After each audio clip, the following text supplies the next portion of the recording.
자, 오늘 준수가 오늘 아침에도 얘기했죠? 오늘이 요한계시록 7교회 이제 마지막 7번째 교회. 사람들은 이제 흔히 현대 우리가 지금 이렇게 살고 있는 이 시대의 교회라고도 많이 말하는데, 같이 한번 제목부터 읽어보도록 하겠습니다. 시작. 라우디게아 교회, 내가 차든지 뜨겁든지 하기를 원하노라. 이 제목은 요한계시록 말씀에서 갖고 왔는데요. 같이 읽어보겠습니다. 시작. 내가 내 행위를 아노니 내가 차지도 아니하고 뜨겁지도 아니하도다. 내가 차든지 뜨겁든지 하기를 원하노라. 자, 공부 잘하는 학생은 복습을 해야 되죠. 그래서 오늘은 특별히 이제 마지막 날이니까 한번 복습을 좀 하고 넘어가도록 하겠습니다. 자, 7가지 교회 오늘 배우면 7개의 교회를 다 배우게 되는데요. 에베소 교회는 칭찬도 있고 책망도 있었죠. 그러면 디골라당 같이 미혹하는 그런 악으로부터 교회를 지키고 한 것들은 잘한 거지만 처음 사랑을 잃었죠. 아주 종교적으로 변해버린 에베소 교회를 책망하셨고, 서머나 교회는 칭찬만 받은, 그렇죠, 빌라델비아 교회와 함께 칭찬만 받은 교회인데 환난과 궁핍에도 충성과 인내로 믿음을 지켰던 걸 칭찬하셨고, 버가모 교회는 칭찬과 책망이 있었는데 리더가 순교했다 그랬죠. 그럼에도 불구하고 순교자도 배출하고 또 순교자가 있었음에도 불구하고 교회가 흔들림 없이 이제 지켰던 것은 잘했지만 이익을 위해서 신앙을 버린 것들에 대해 책망하는 부분이 있었고, 두아디아 교회도 칭찬과 책망이 다 있었는데 에베소 교회와 좀 반대로 사랑이 더욱더 깊어진 것은 잘했지만 이세벨의 어떤 그런 미혹들, 어떤 것들, 허욕한 것들에 대해서 하나님이 책망하셨고, 사대교회 아주 부자 교회였죠. 이 교회는 참 그렇네요. 이 교회는 칭찬이 없어요. 예. 빵점이네요. 예, 빵점교회입니다. 예, 거짓평화. 이게 부자면 이 부가 이가는 공통점이 있네요. 오늘 배울 교회와 우리 지난주에 배웠던 빌라델비아 교회, 우리가 막 특별히 어떤 일을 했다는 것이 아니라 그 고난과 핍박 속에서 무엇을 막 능동적으로 하진 않았지만 믿음으로 그 신앙을 지킨 거, 버틴 거, 이것을 칭찬했다고 그랬죠. 그래서 오늘 7번째 라오디기아 교회.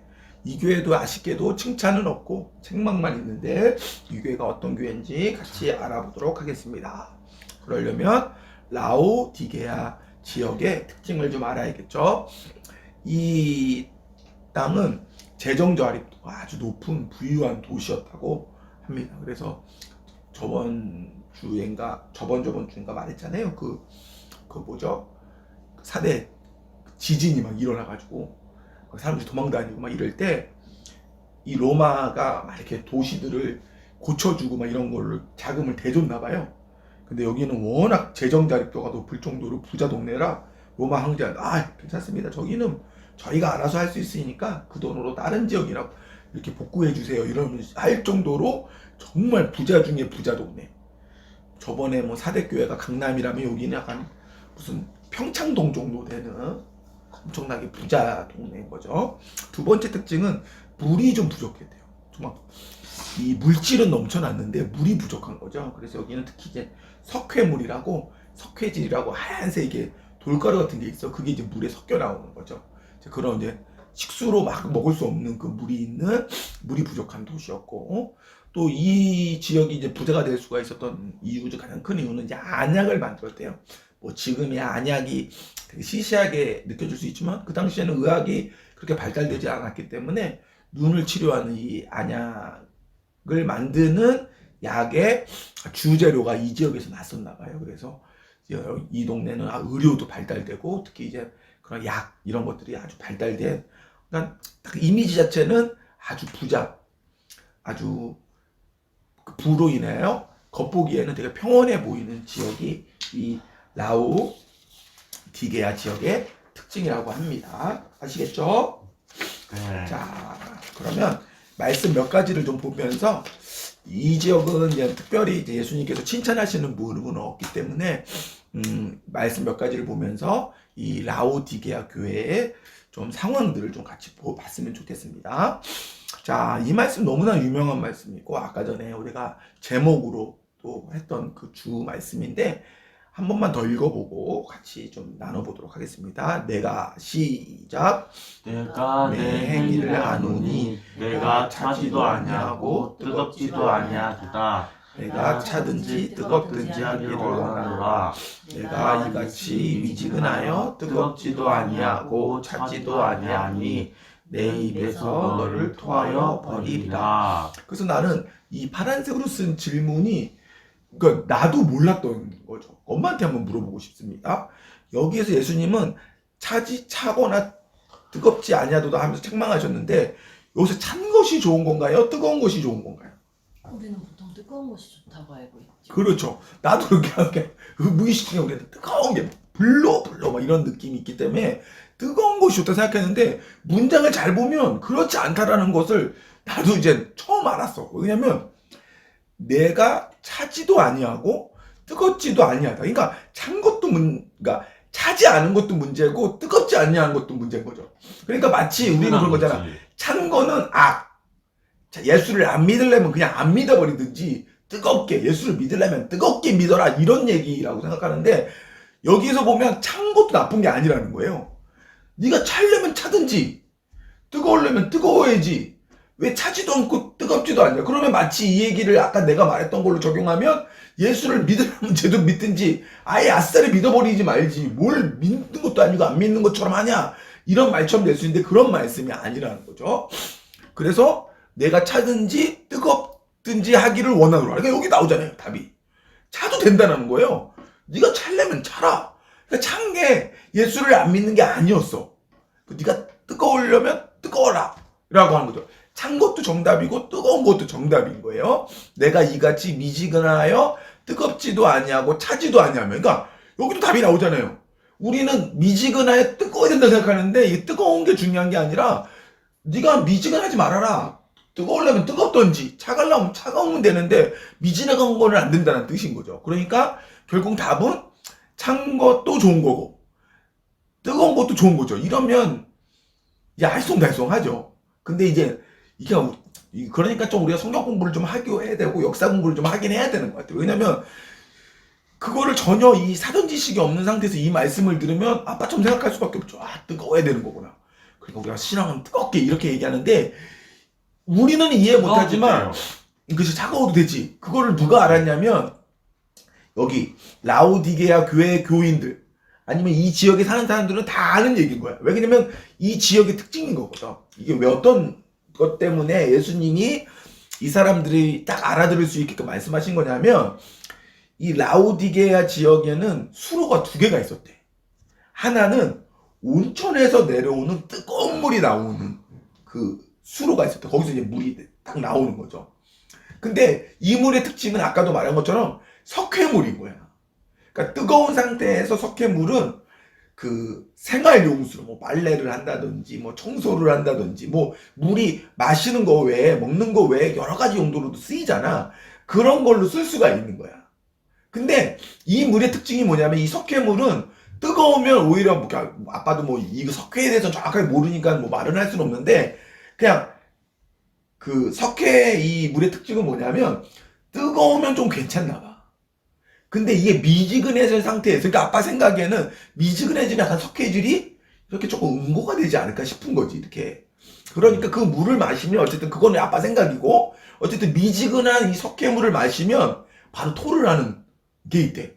그러니까 이 라오디게아 지방 사람들에게 너희가 뜨겁거나 차갑거나 미지근하면 안 돼.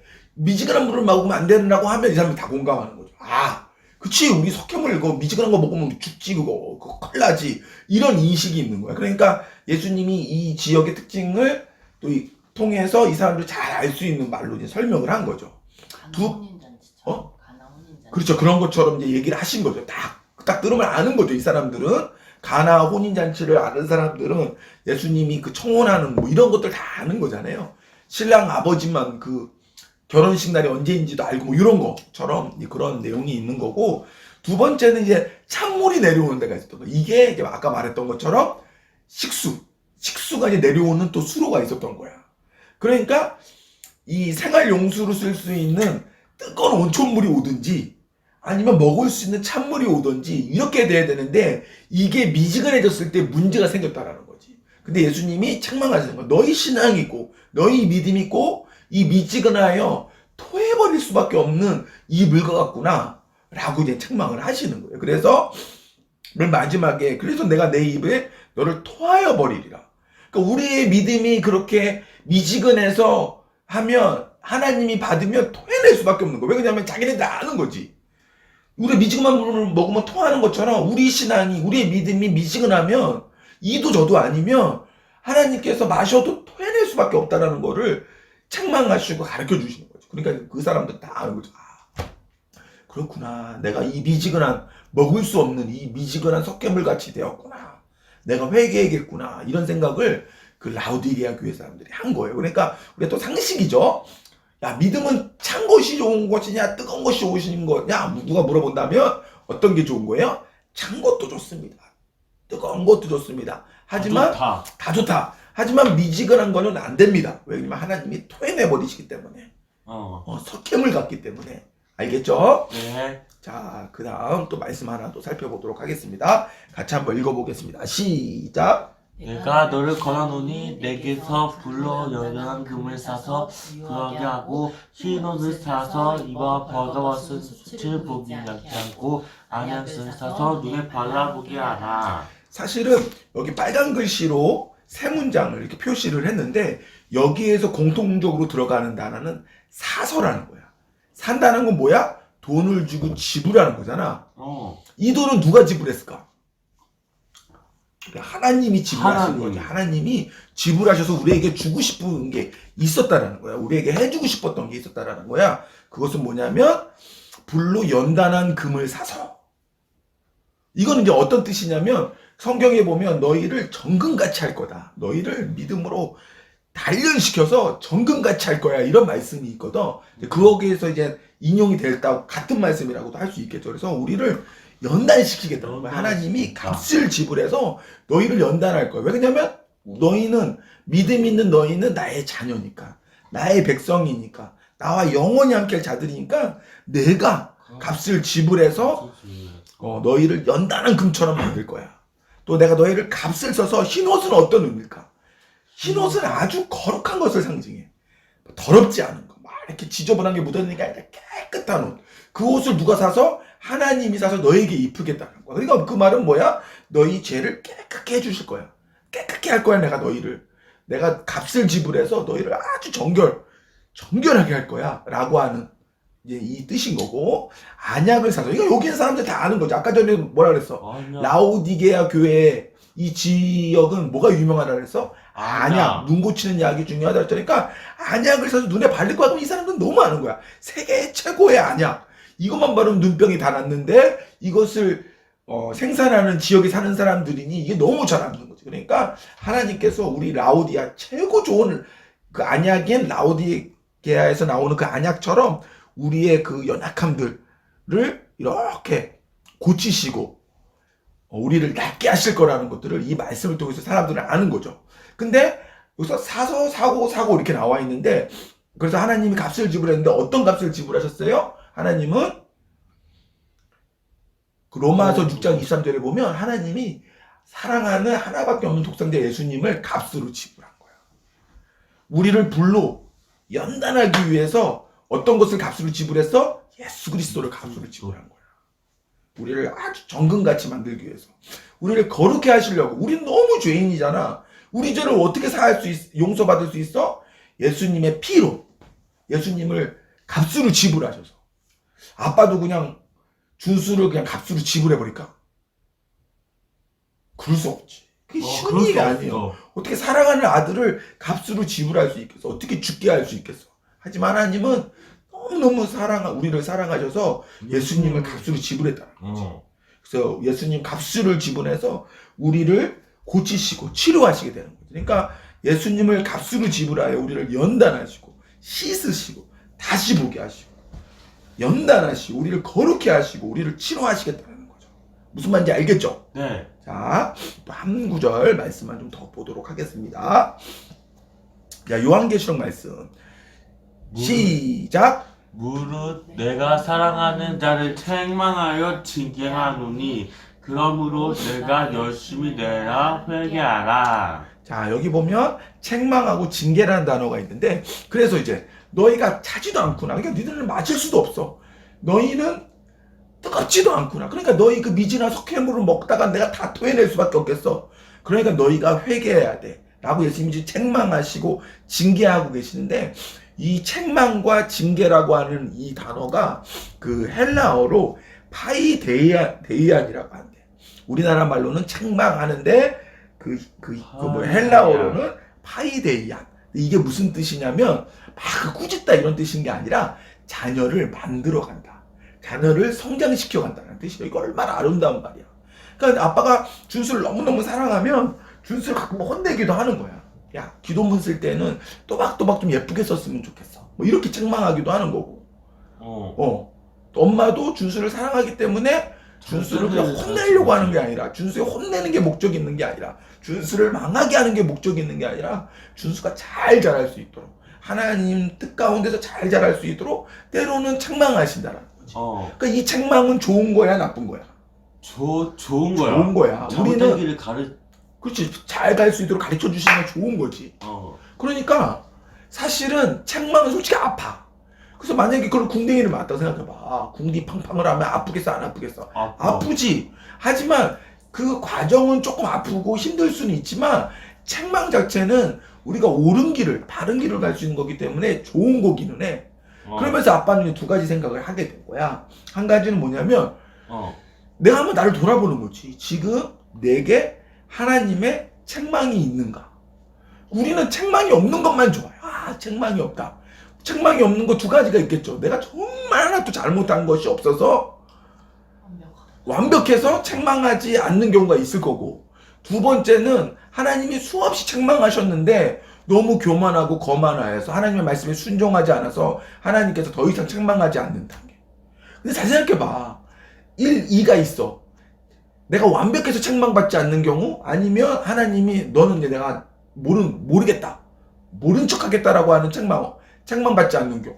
솔직히 인간이 어느 경우에 해당이 되겠냐고. 책망이 없다 그러면 사실 완벽한 인간이 어디 있어. 죄 안 짓는 인간이 어디 있냐고.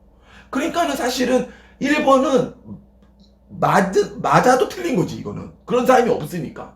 그러니까 책망이 없다라고 그러면 2번 하나님이 내버려 두는 거지. 너 그렇게 내가 훈계하고 책망하고 가르쳤는데 그렇게 나의 말을 무시해? 그럼 이제 너는 네가 알아서 해라. 난 너를 모르겠다. 내가 마지막 날에 내가 너를 모르겠다라고 할 거다. 이런 마음으로 우리를 내버려 둔다 그러면 이거는 축복이야, 저주야? 저주인 거죠. 저주. 그러니까 우리는 단지 지금 내가 책망당하지 않는 것만 축복이라고 생각하는데, 어쩌면 우리의 어떤 죄된 습성을 우리가 정말 인정한다 그러면 책망이 없는 건 저주에 가까워. 그러니까 좀 이상한 말이지만 주님 날마다 저희를 책망해 주세요. 날마다 저희를 훈계해 주세요. 저희 죄를 생각나게 해주세요. 저희를 바른 길로 갈 수 있게끔 해주세요.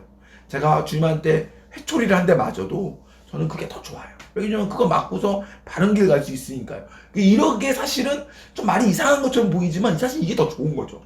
근데 그냥 내가 죄를 짓는데도, 내가 하나님 뜻대로 하지 않는데도, 하나님 말씀에 반대로 하는데도 내 일이 너무 잘 돼.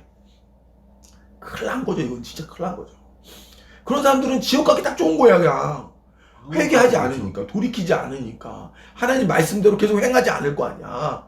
차라리 하나님 말씀대로 행하지 않았을 때 한 대 맞으면 아이고야 내가 또 하나님 앞에 범죄했구나 그러면서 다윗처럼 머리에 죄를 뿌리고 회개할 수라도 있는데, 죄를 졌는데 아무 일도 없어. 분명히 내가 하나님 말씀에 반대로 했는데도 아무 일도 없어. 그러니까 이상한 교리도 만들고 이상한 신학도 만들고 신앙도 만들고 이러면서 계속 엇나가게 되는 거예요. 그러니까 책망이 없는 이거는 너무 저주에 가까운 거고, 또 책망이 있는데도 참 무시해버리는 거, 이것도 정말 위험한 거죠. 예수님 분명히 책망하시거든요. 여러 가지 사건들을 통해서 말씀해 주시고, 주변 사람을 통해서 말씀해 주시고, 가르쳐 주시는데도 불구하고 끝까지 버티는 거죠. 생각해봐. 다윗이 나단 선지자의 그 충언을, 하나님의 메시지를, 하나님의 훈계를 받아들이지 않았다 생각해봐. 그건 죽었어. 다윗은 그냥 그 자리에서 죽었다고. 근데 다윗이 나단의 말을 듣잖아. 그러니까 바로 그냥 왕이고 뭐고 없어. 그냥 바로 하나님 엎드리고 회개하잖아. 그러니까 어떻게 돼? 하나님께서 정말 마음이 합한 사람이라고 정말 죄는 졌을지라도 인정해 주시고 축복해 주시잖아. 무슨 말 이해가 되죠? 그러니까 책망은 나쁜 것은 없다. 그러면서 또 한 가지 든 생각은 그러면 내 안에 회개가 있는가? 책망이 오는 이유는 뭐야? 그냥 무슨 내가 무슨 세디스트야? 그냥 고난당하는 게 좋아? 아니죠. 이 책망에 연결되는 것은 회개인 거죠. 회개. 하나님이 우리를 그냥 때리고 싶어 때리냐고? 아니야. 우리를 회초리를 치신다 그러면 우리를 회개케 하려고. 왜냐면 회개해야 우리가 구원받을 수 있으니까. 회개해야 우리가 살 수 있으니까. 우리가 회개해서 돌이켜야 바른 길 갈 수 있으니까 그걸 해주고 싶어서 때리는데 막 그러는 거죠. 아, 때리려면 때려요. 나는 죽어도 회개 안 할 테니까. 야, 이러면 진짜 큰일 났다. 아빠 그런 사람이 있겠어요? 하나님한테 맞는데도 끝까지 회개하지 않는 사람이 있겠어요? 많이 봤어, 아빠. 회개 안 하더라고. 하나님의 책망이 가는데도 회개를 안 하는 거야. 끝까지 자기 고집을 피는 거지. 아니, 아빠 자기 고집인지 아닌지 어떻게 알아요? 어떻게 알까? 우리가 그걸 어떻게 구별할 수 있을까? 내 고집인지 아닌지를. 너무 간단해. 하나님 말씀만 보면 돼. 하나님 말씀대로 내가 안 하고 있으면 내 고집을 피는 거야. 하나님의 말씀은 이렇게 하라고 말씀이 나와 있는데 그대로 행하지 않으면 어떤 이유를 대도 상관없어. 그건 의미가 없어. 그냥 내가 하나님 앞에 고집 피는 거야. 이러면 안 돼. 진짜 정말 신앙인답게 하나님이 딱 나에게 그런 마음을 주셨을 때 성경과 비추어서 하나님 말씀이 맞아. 그건 좀 억울해. 난 이루고 싶지 않아. 내 고집대로 하고 싶어. 해도 그때는 그냥 바로 회개하는 거야. 인정하고 하나님 내가 잘못했어요. 사실 너무 부끄럽고 내가 이걸 너무 갖고 싶어서 내려놓을 수가 없는데 하나님 말씀이 이렇게 가르쳐 주시니 내가 그대로 순종하겠습니다라고 회개하는 게 맞는 거지. 그러니까 징계, 회개 이런 단어들은 사실 이제 한국교회에서는 부정적인 단어로 치부가 돼서 그런 말들을 하는 사람들이 잘못됐다라고 하는 것처럼 같은 분위기가 있는데 그렇지 않아. 이건 정말 축복된 단어야. 부모가 자녀를 잘 되기 위해서 책망하는 거. 아까 이제 파이데이안이라고 말했잖아. 자녀를 바르게 잘하게 하는 게 왜 그게 나쁜 거겠어? 자녀가 그 잘못된 것을 알고 회개하는 게 왜 잘못된 거겠어? 그게 정말 축복인 거죠. 이해가 되죠? 네. 자, 요 말씀 또 우리 아빠가 너무너무 좋아하는 말씀. 최근에 말씀 중에서는 내 요즘에 제일 마음에 와닿는 말씀인 것 같아요. 자, 한번 같이 읽어보겠습니다. 시작. 부처다 내가 문 밖에 서서 두드리니 누구든지 내 음성을 듣고 문을 열면 내게 들어가 그와 더불어 먹고 그는 나와 더불어 먹으리라. 자, 아빠가 이 말씀을 좋아하는 이유는 진짜 이 말씀을 보면 좀 울컥울컥 하기도 하는데 그게 막 느껴지는 거야. 예수님이 내 마음에 문이 있어. 그러니까 상상이지만 이렇게 나무 문인 것 같아. 이렇게 아치형으로 된 나무 문이야. 옛날 무슨 중세시대 영화 같은 데 보면 그 문 같은 느낌이 들어요. 이 성경 구절을 읽은 거기서 예수님이 막 문을 두드리시는 거예요. 현석아, 나 들어가게 문 좀 열어줘 이러는 거죠. 근데 어떤 날은 그냥 내가 불러 예수님 오셨어요. 그래서 문을 활짝 여는 거예요. 예수님이 나를 다 안고 아이고 우리 현석이 우리 같이 맛있는 거 먹자. 나 맛있는 거 많이 갖고 왔어. 그러면서 이제 만찬을 즐기는 이런 상상도 들기도 하고 어떨 때는 문을 꽉 잠그는 거죠. 아 뭐래? 막 문을 예수님 두드리는데 뭐래? 짜증나게 시끄러워. 나 안 열 거야. 막 이러고 고집피는 어떤 그런 모습도 떠오르는 거죠. 그러면서 아빠가 들었던 생각은 결국 문제는 예수님께 있어 우리에게 있어. 우리에게 있더라는 거야. 예수님이 우리에게 들어오시지 않는 이유는 우리가 문을 안 열어. 그치, 우리가 문을 안 열어서인 거야. 근데 가끔 우리는 핑계대. 예수님은 어디 계셨어요? 예수님은 내가 이렇게 잘못하는 동안 왜 나한테 말씀해 주시지 않았어요? 막 이렇겠지. 나중에 이제 마지막 때 예수님한테 이제 진짜로 돌이킬 수 없는 징벌을 받을 때. 근데 그때는 이 말씀을 근거로 봐도 그렇게 말할 수가 없는 거야. 무슨 소리 하냐? 내가 너한테 얼마나 많이 경고했다고. 내가 얼마나 문 밖에 서서 너한테 그렇게 했는데 너는 그때마다 네 욕심 때문에 나를 그렇게 홀대하고서는 지금 와서 그런 말이나 돼. 물론 예수님 그러시지 않을지 모르지만 아빠 생각에는 그러시지 않을까 생각도 드는 거죠.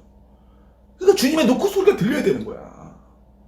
근데 내 욕심이 가득 차면 찰수록 이 노크 소리가 안 들려. 이 욕심은 귀마개 같아. 귀마개. 그래갖고 이 욕심이 많으면 많을수록 귀마개가 점점 커져서 하나님의 예수님의 노크 소리가 안 들린단 말이야. 그 예수님이 노크 소리가 들으면 문만 열면 끝인데. 그러면 모든 것들을 정말 우리가 누릴 수 있는데 이 욕심이라고 하는 귀마개 때문에 노크 소리를 못 듣고 이걸 문을 열어주지 않기 때문에 정말 그 비극이 일어나는 거야. 근데 욕심이라는 그 이어폰 때문에. 그렇지.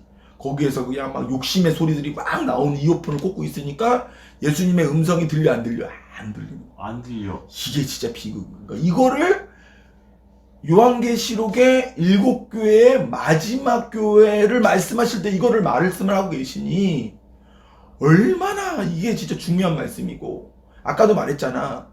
이게 초대교회 천년 단위로 이렇게 봤을 때 이게 이제 마지막 어떤 현대교회의 모습이라고 이렇게 말씀하시는 분들이 있는데, 그렇다고 봤을 때 우리가 이런 모습이라는 거지. 예수님 계속 문을 두들기는데 지금 우리 풍요로 안 풍요야? 풍요롭잖아. 아까 전에 여기 라우디게아 지방 부자인 것처럼 우리 현대교회들도 얼마나 부자야. 얼마나 교회가 의리의리하고 목사님들은 왕처럼 살고 막 이렇게 하시잖아. 그러니까 어떻게 보면 그때랑 되게 비슷한 모습이라고. 근데 우리가 결국은 그 하나님의 노크 소리는 못 듣고 있더라는 거지. 회개하지도 않고 돌이키지도 않고 그냥 이 땅이 좋사오니 하면서 살고 있는 거지. 무슨 말인지 이해가 되죠? 그러니까 우리 가족은 주님의 노크 소리를 들어야 될 줄 압니다. 네. 그래서 어쨌든 라우디게아 교회 참 이거 불명예스럽죠. 칭찬이 없었으니까. 책망은 뭐였냐면 겉으로만 크리스찬의 모습을 살아가는 거야. 너무 풍요롭다 보니까 교회는 가긴 가. 근데 그냥 교회 안에서만 신앙인 거야. 세상 밖에 나오면 세상 사람들과 똑같이 돈만 그냥 돈 하고, 돈을 벌기 위해서는 하나님이 하지 말라라고 하는 것들도 막 하고, 뭐 예를 들면 뭐 그때 말한 것처럼 로마 황제한테 막 절도 하고 막 이랬겠죠. 돈 벌기 위해서. 교회 안에서만 신앙생활을 하고. 꼭 이 모습이 현대 우리 교회들의 모습하고 너무 똑같다, 비슷하다라고 예수님이 책망하시는 거예요. 그렇지만 어쨌든 이것들을 우리가 회개하고 하나님 앞에 돌이켰을 때 하나님 주시는 상급이 있는데 같이 한번 읽어보도록 하겠습니다. 시작. 이는 그에게는 내가 내 보좌에 함께 앉게 하여 주시기를 내가 이기고 아버지 보좌에 함께 앉은 것과 같이 하리라. 귀 있는 자는 성령이 교회들에게 하시는 말씀을 들을지어다. 이기는 길. 이기는 그는 누겠어요? 우리는 어차피 다 죄인이야. 하지만 그 하나님의 노크 소리를 듣고 마음의 문을 열고 회개하고 주님을 붙들고 타협하지 않는 그 믿음의 사람들, 그 사람들이 이기는. 근데 그에게 뭘 주겠다고? 내 보좌에 함께 앉아. 하나님과 그 하나님의 나라의 보좌에 함께 앉아. 그 보좌, 그 하나님의 나라를 주시겠다는 거죠. 내가 이기고 아버지의 보좌에 함께 앉은 것과 같이 하리라. 영원한 하나님의 나라, 하나님의 나라에서 같이 사는 걸 말하는 거죠. 근데 이 말씀이 또 난 너무 이제 마음을, 이게 마지막이거든요. 마지막 그 라우디게아 교회에 대한 말씀의 마지막 문장인데 이것도 너무 내 마음을 치는 거지. 귀 있는 자는 성령이 교회들에게 하시는 말씀을 들을지어다. 자, 이거는 어떻게 말로 표현하기가 너무 어려워. 그 너는 그렇게 잘 듣냐? 뭐 나도 잘 못 듣지. 하지만 진짜 우리 현대 교회 그리고 현대 크리스찬들은 진짜 많이 못 듣는 것 같아. 못 듣는 건지 듣고 싶지가 않은 건지 들으려고를 안 하는 것 같아. 아무리 말을 해줘도 들으려고 안 하는 것 같아. 뭘만 듣냐면 자기에게 유익이 되는 거, 자기가 잘 먹고 잘 살 수 있게 되는 것만 듣는 거죠. 그러니까 그 위대한 하나님의 말씀을 요약하면 너 예수 잘 믿으면 부자 될 거야. 이 정도로 어떻게 하나님 자존심도 안 상하나? 하나님을 그런 식으로 진짜 뭐 무당의 부적같이 여기는 이런 말씀들을 내뱉는 게 부끄럽지도 않나 라는 생각이 들 정도로 그냥 귀가 있어야 돼요. 귀마개를 벗어버리고 귀를 열어서 성령님께서 뭐라고 말씀하시는지 희미하게를 들어야죠. 희미하게. 안 그러면 진짜 죽는 거죠. 진짜 하나님의 말씀 못 듣고 오만방자하게 행동하다가 진짜 죽는다니까. 근데 이게 죽음이 영원해서 문제인 거야. 영원하지 않으면 좀 못 들어도 돼. 근데 이게 영원해서 문제인 거야. 영원하기 때문에 꼭 들어야 돼요. 못 듣고 죽으면 영원히 죽는 거야. 영원히 지옥에 간다. 오히려 그 불신자들은 휴거에 대해서도 막 얘기를 하고 마지막 때에 대해서도 얘기하고 지옥에 대해서도 막 얘기하고 그러는데 오히려 어떻게 예수를 믿는 우리만 그런 거에 관심이 없어. 우리는 오로지 예수 믿어 부자 되자. 참 심각합니다. 무슨 말씀인지 알겠죠? 그래서 오늘 아침에도 얘기했지만 아빠라고 그런 마음이 없겠냐. 남들한테 창피해서 말은 못하지만 좀 부자였으면 좋겠고 좀 넉넉했으면 좋겠고. 그렇지만 사대교회나 라오디게아 교회, 이 교회 두 교회의 특징은 뭐야? 엄청 부자 교회잖아. 근데 공통점은 뭐야? 또 이 두 교회는 또 칭찬도 못 받았어요. 다른 데는 좀 연약해도 칭찬을 조금 받았는데 여기는 또 칭찬도 못 받아. 그러니까 부유한 게 다 좋은 것만은 아니에요. 부유한 게 싫다고는 말을 못하겠지만 부유한 게 정말 예수님의 그 노크 소리를 못 듣게 할 수도 있어. 그러니까 차라리 내가 조금 고난이 있고 내가 좀 결핍이 있어서 주님 없이 살 수 없는 존재인 게 은혜일 수도 있는 거야. 이해가 됩니까? 자, 우리 네. 같이 기도하도록 하겠습니다.